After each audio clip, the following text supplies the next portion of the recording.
we are going over the Go Giver Expanded Edition, chapters 6-10. And Allie is our fearless leader on this book. So take the floor, my friend. Yes, glad to see everybody's face. So this week I thought was maybe a little bit short, but last we saw or heard or read, we went over the law of value, which is to give more in value than you get in payment. We also heard the law of compensation, which is to enlarge the number that you serve, and that enlarges your return on investment, basically. And so where we picked up this week was we heard a little bit about Rachel's backstory, and she, as we know, is the cook at Pindar's house. She makes amazing coffee. They gave us a little sneak peek into her background, how hard she struggled just to take care of her family as a teenager, and that she's worked all of these very unique and demanding jobs and still managed to take care of her family, save money, and is now working to serve. And so we'll see how that pans out, I think, at the end of the book. So where we read this week was kind of where I got to over Christmas break. So the next week is a complete surprise for me. So that'll be exciting. What we heard after Rachel's backstory was the law of influence. So he goes to meet Sam with Pindar, and he is an insurance salesman, and his story of where he started is not unlike Joe, our main character. He was really struggling to figure out, he thought he was horrible at his job. He was trying to figure out his place in all of that. And his aha moment was he learned to develop a network. And the exact definition of that is what Laura says all the time. It's a group of people who know, like, and trust you. So I was glad to hear that repeated.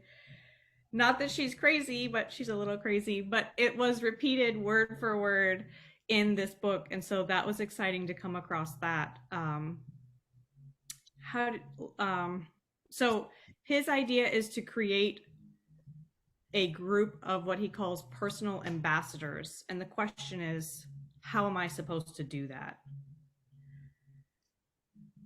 And he references that same book, How Am I Supposed to Do That? The Never Split the Difference. He says, stop keeping score. Do not do win-win situations or 50-50. So that was cool to see this kind of come full circle too. That, splitting the difference still means both sides lose. Neither side is getting what they want because they're both so determined to get a little bit and only give a little bit, that everybody walks away unhappy. So I'll kind of skip that question since we did a whole book on that. But what he says after that is influence. So this one is the law of influence. And he says, influence is determined by how abundantly you place other people's interests first. Which for me is kind of a weird way to word it, but it makes perfect sense. So, yeah, tell me a little bit about that from your perspective, you guys. So I think it's super relevant. I think putting the needs of others first will 100% of the time, you hear all the time, the more you give, the more you get. And it's not just in a monetary situation. A lot of times that equates to time or resources or other things. And then that's giving all of that is what kind of creates that ambassador list for you. And so I actually kind of did a little bit of reverse of this past week. So I have a client who had something that came up super serious, like could change his life for the negative. He's got 5 kids that could change. I mean, he could go to jail. And it's a false allegation. But with everything that's transpired, I think he will be fine. However, like most grownups who have 5 kids and a life, he started panicking, right? And he called a company that does buy before you sell because he wants to move out of his big house, move his wife and his and their personal kid, because they each have kids from a separate marriage that live in another house, and they don't need this big house. They only need truly space for them and the baby. And so his idea is, let's sell the big house, let's simplify our lives. That way, if something does happen, this does come to fruition, and so that's where I started going to, because he didn't call me first. I've done like 4 transactions for this man. So to know that he did not, and we're very good friends. We talk on probably a monthly basis, if not more often than that. So to know that he was in this position, had all this going on. And my question I asked him yesterday was, how could I have served you better for you not to have left me? And his answer was, Laura, I didn't know you had that as an option for me. Like, I didn't know you could do a buy before you sell. I knew that, you could sell my house and you could help me buy a new one, but I didn't realize you could make the transition this way. And it was like, it was super eye-opening reading the chapter and talking about all of that, because part of giving value is making sure those humans that are your ambassadors have every piece to your puzzle. And so for me, I think that I have not been providing value outside of traditional real estate, or at least letting my clients know that I can provide that value outside of that traditional real estate. And it was like a knife to my heart when he was like, I just was not educated that you could do that for me. Now he may end up firing his realtor now that he knows that I can do it. And that's like a whole nother story. But he did want to look at my program to be able to compare them, right? Now that he knows that I have that as an option. And so we'll see what ends up happening, because he's just kind of at the beginning stages. It's not like there's any transactions going on and they're still reviewing numbers and, signing contracts. But it was very saddening last night to know that I had not provided enough value to this client of mine who, like, when he called to tell me himself, because it was important that I heard it from his mouth that he was doing this transaction. So I think that value is you got to have it, because the two go hand in hand, in my opinion. And the hard thing for you is, you probably know, you follow up with him, talk to him all the time, send him mail or send him whatever. So he knows that you're in the space. And from what we think, and you saying that, I was already like, my next mailer going out is going to say all these things. That is the very next mailer is going out. Yes. Now that you said that, because we just assume, and we don't know what we don't know. You know what I mean? So that is an eye-opening thing where we have to be, what we think is providing value is actually providing value, and that we're actually hitting people the right way with that.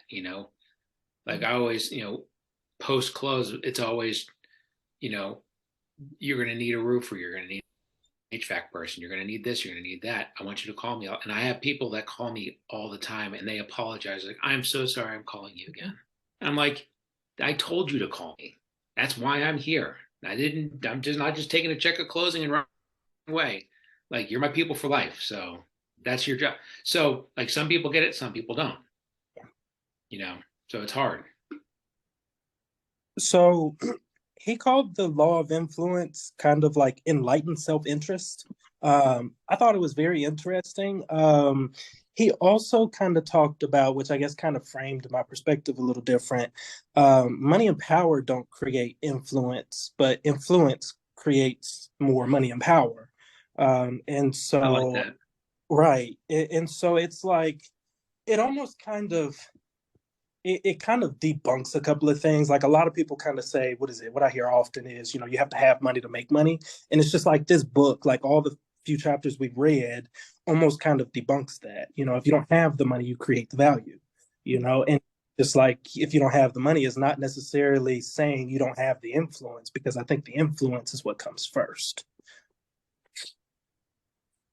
Yeah, I like that David, what you said reminded me of what they said in the book, was that, or in the next section, actually, they go to this, like a TED Talk, basically. It's a speaker, and she actually attended as an audience member and had the courage to raise her hand with, how am I supposed to do that? And he says, if you want to make money, provide value. if you want to make more money, provide more value. And she's like, what if you need more money fast? And his answer was provide more value fast. So that was funny.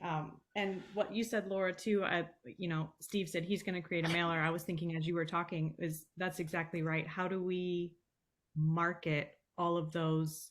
And it's not necessarily a niche, but it's things that people don't really think of until they're in that situation. So how do we put that out there? Everything that we do as real estate agents, I don't think would fit on a business card. So that's my wheels are turning of like, how do I market that value? I know reels on social media.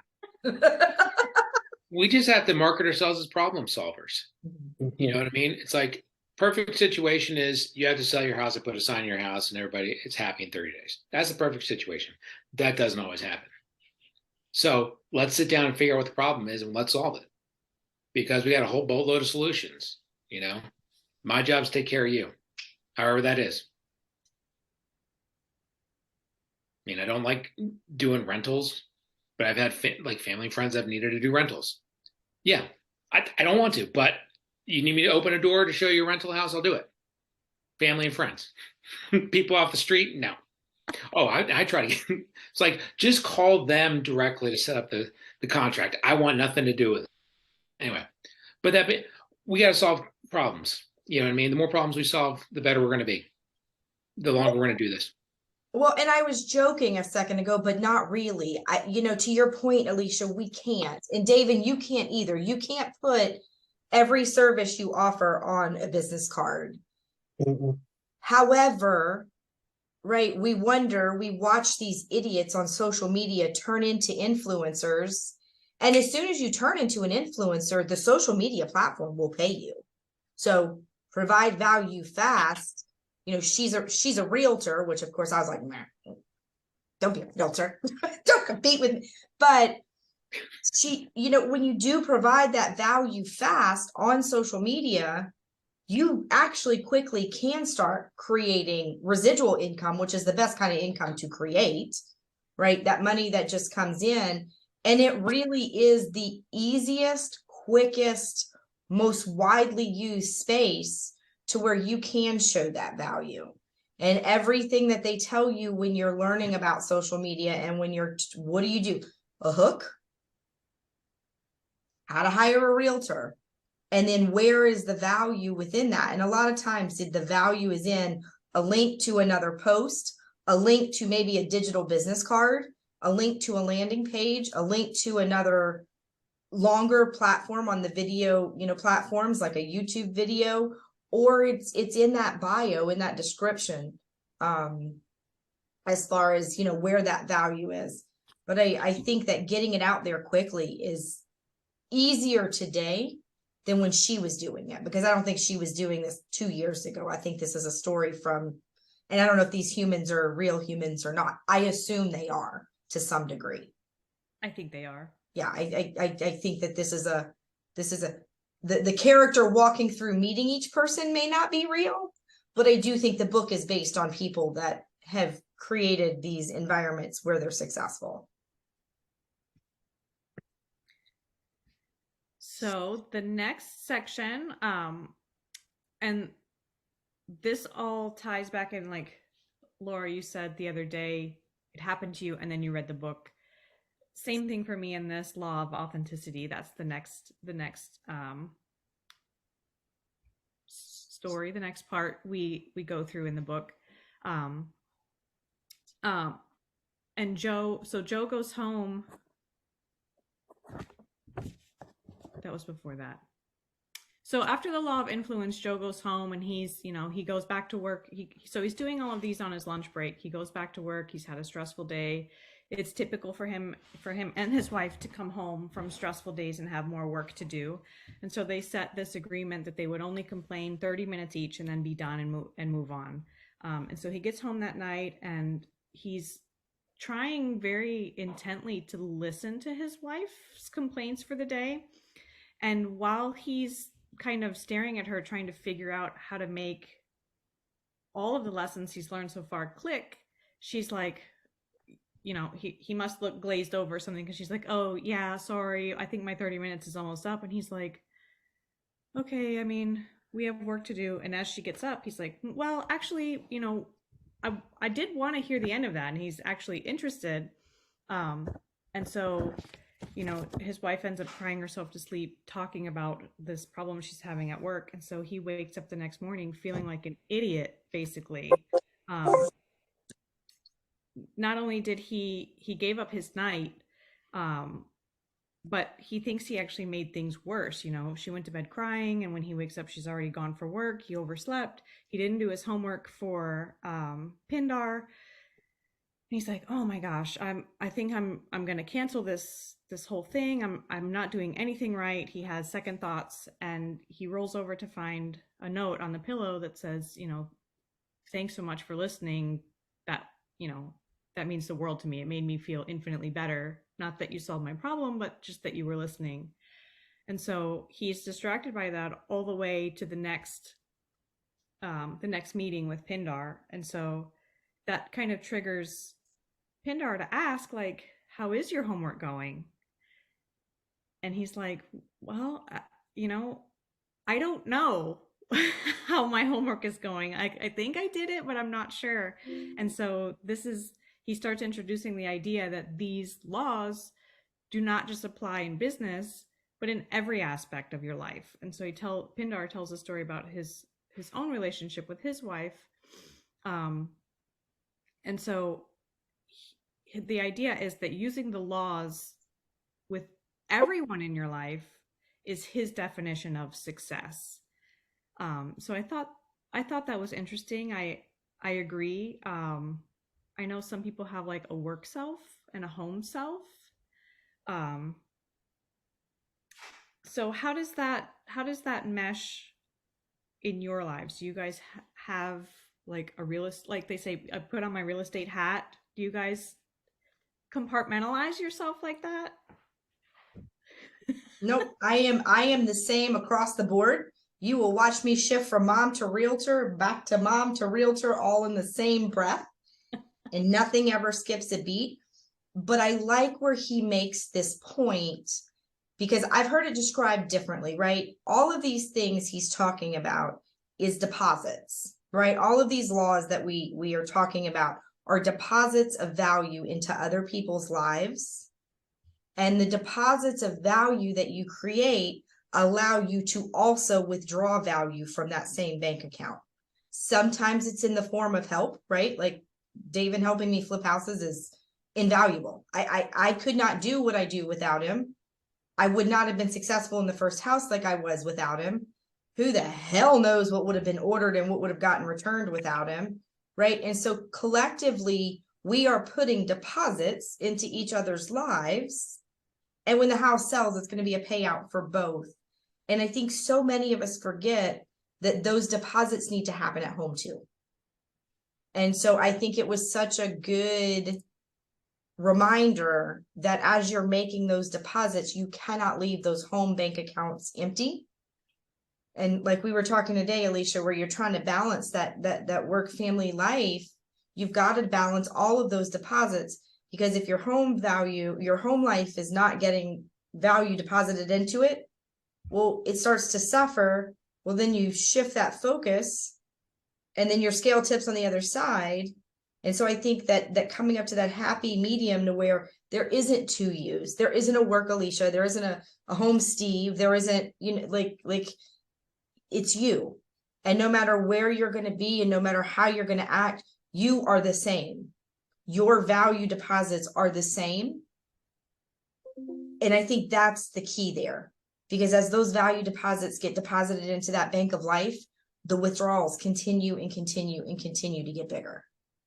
I was super excited to see that he brought it back full circle and brought it home. I was really, because I think a lot of these books that we read forget that there is a home side to us that is not the business, the entrepreneur, the person trying to make money, right? We are still trying to create relationships over here that need to last a lifetime as well. So I was super excited to see that. I'll go next again. So, guys, you weren't there, but I was having a little crisis this morning. I feel sometimes like, well, not all the time. What I told Laura was, I'm not keeping up with you. And I feel bad that I'm not keeping up with you because we're in kind of a, you know, she has a partnership with David. We were kind of doing a different partnership on our side. And she was very, very supportive. Basically, like, nobody can keep up with me anyway, so it's fine. No, she was awesome. I did say that in her defense. I know you said that. You don't have to say We all know it's true, so it's fine. But for me, the next section was hitting home, and it was that speech from, she ends up being a realtor, about how she was, you know, her husband left, she was a stay-at-home mom, she went to a brokerage for a year and they taught her every which way to close a deal, and she still hadn't closed any, and she was ready to quit. I'm not quitting by any means, but I'm not sure if the book is pushing this, or what, you know, is art mirroring life or life mirroring art. But for me, I'm at a point where, you know, having to write out notes for this meeting, I wrote down, you are your most important commodity, is from the book.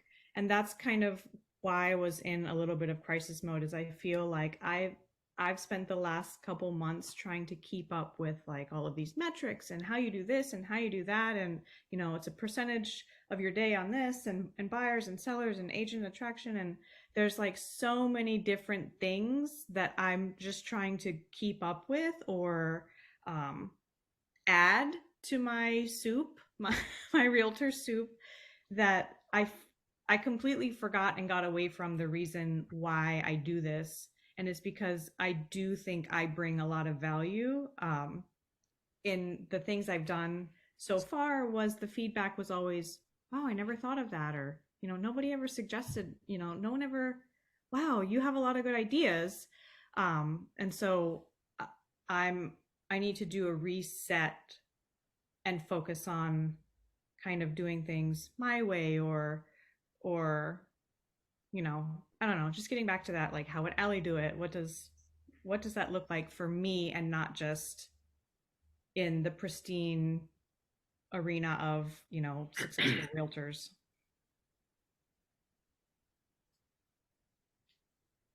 How long have you been? It cut out. I got my license December of 2019. So you saw the end of what was kind of a normal, kind of quiet market, and then pandemic, and then the non-pandemic market. You've seen a lot of ups and downs, and not necessarily a long stretch of just normal real estate. Correct. Other than like what we've done as a family in buying and selling our own properties. But I mean,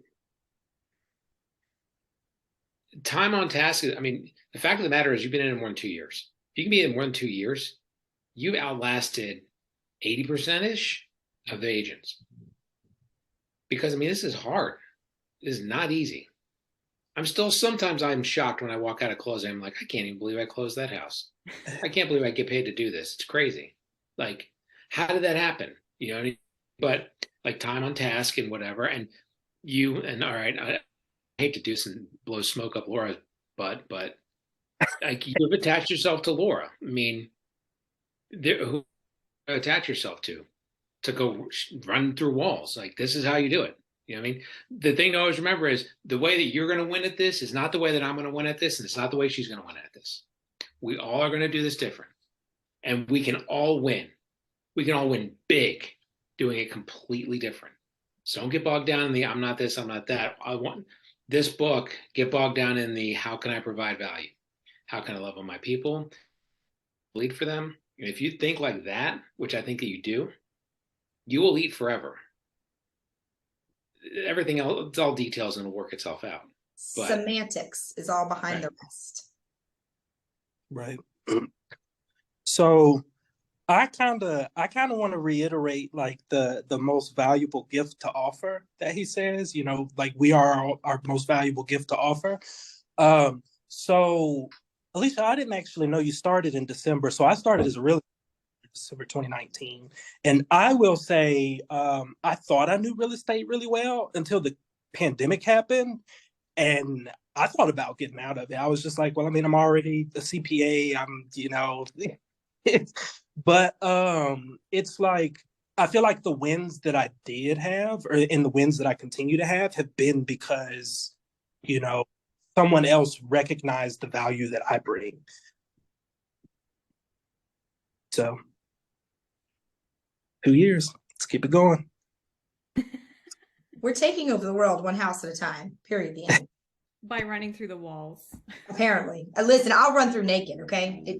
I am just going to do it. Wait a minute. That's a different video. So Doesn't matter.